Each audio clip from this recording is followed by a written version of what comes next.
What's the hardest job you had to work before getting into home care? Is home care still viable? Okay, so the hardest job, a job is just a job. I'm a hardworking guy. If you guys noticed, I'm always doing something. I have been a CNA. That job was very hard. When I was in college, I used to be a CNA, um, taking care of 8 people at a time. If you're a CNA, you know what the job is like.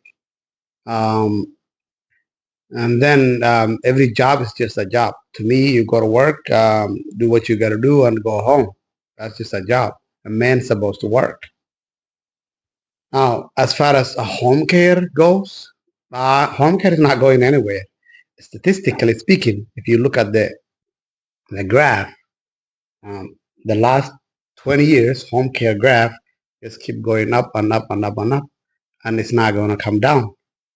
The reason is because I'm talking about the money for home care, the funding for home care from the insurance, from Congress, from Medicare, Medicaid is upward graph.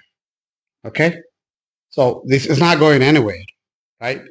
They say 10,000 people retire every day, um, and a lot of people will need home care.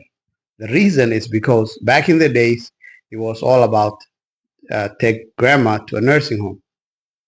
Well, the insurance, Medicare, Medicaid figured out that it costs a lot less money to put grandma in home care in her own home than to put her in a nursing home. When you put someone in a nursing home, that's where I used to work as CNA. I used to provide home care. Well, that home care costed grandma hundreds of thousands of dollars.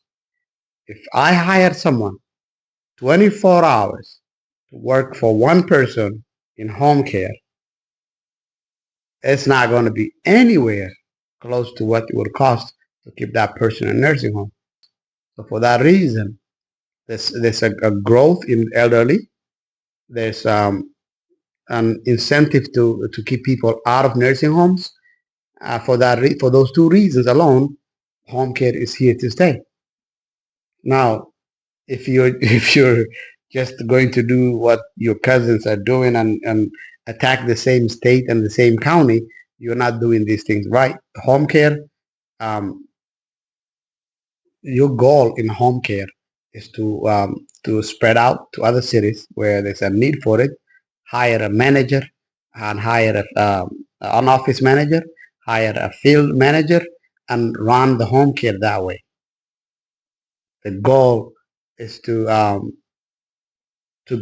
get a home care business without you being the primary everything. So if you were to invest $20,000 in a new branch, you'll get an office, get your license, and then take $20,000, hire a manager for that $20,000 for payroll, and let that manager get things started.